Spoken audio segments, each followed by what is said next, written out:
Hello, my name is Eric Rapp, and I taught science for 20 years in Minnesota and Nevada. Later, I went on to get a PhD in learning and technology. Now I design multimedia content for students in the classroom. We hear a lot about using best practices or evidence-based research in our classrooms. That's what I do now. I use the knowledge and the skill set from that learning and technology PhD, and I design multimedia for students in the classroom. This multimedia is designed to decrease their cognitive load so that when the students engage in it, their learner outcomes are higher than with comparable material that doesn't use these design principles. Let me specifically show you what some of these principles are in a series of video clips. For those of us that have been in the classroom for many years, we know there's been a history of just pushing play on a VCR, DVD, or streaming a video clip down from the internet and having our students try to engage in some kind of material for 5, 8, 10, 20 minutes, sometimes even an entire hour. Well, we now know that that's not the best way for students, especially those students that have lower prior knowledge, to engage in multimedia content. Research like this one that I'm quickly showing from Roxana Morano about optimizing learning from animations by minimizing cognitive load. This is some of those best practices from evidence-based research that shows us that there's a different way to present information to students where they'll learn more. The principle of segmenting is a rather simple concept, but it has a high payoff when it comes to student learning. The idea is you take your multimedia content and splice it into smaller, manageable segments so that students with lower prior knowledge have time to incorporate the information, to make meaning to it, to build on something we call a schema or a mental representation of the material. If they don't have time to think about it and make meaning to the concept, they have little chance to incorporate this information into their long-term memory. And after all, that's what we're all going for. Long-term memory is the learning material. Short-term memory or working memory is great, but it's gone relatively quickly. You need to incorporate to long-term memory to get the learner outcomes we're striving for. So let's go to an example that I can provide from my own book, Exploring Climate.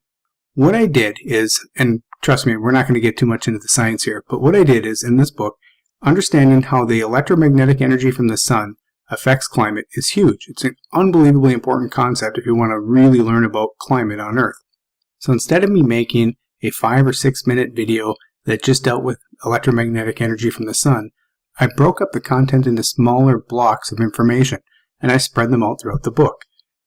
And by the way, all you're looking at here are screenshots from the book to demonstrate how I segmented this information out into smaller pieces. I put video segments on page 7, 10, 13, and 15. These 4 pages have video clips embedded in them that briefly talk about electromagnetic energy from the sun, along with some other concepts that directly relate to the content of the book. Later, on pages 17, 19, 20, and 22, I go much more in depth with the electromagnetic energy concept.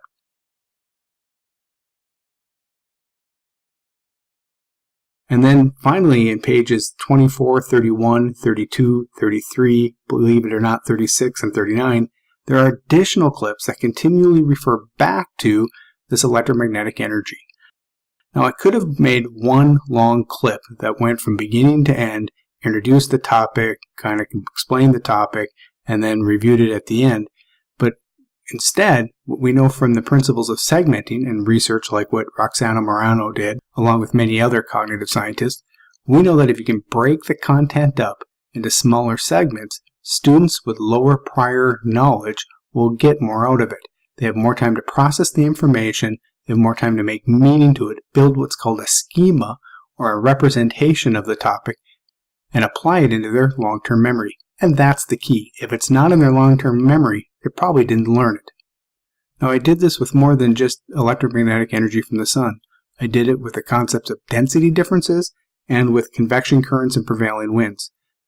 So to summarize, when possible, look for instructional materials that don't just show large blocks of multimedia content all in one piece, or where one very important topic is presented in just one block of information.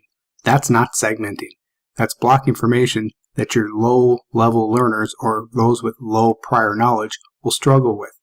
Try and find content that has logically broken the material up into smaller pieces and spread it out between other material so that the students can have an opportunity to make meaning to what they're watching.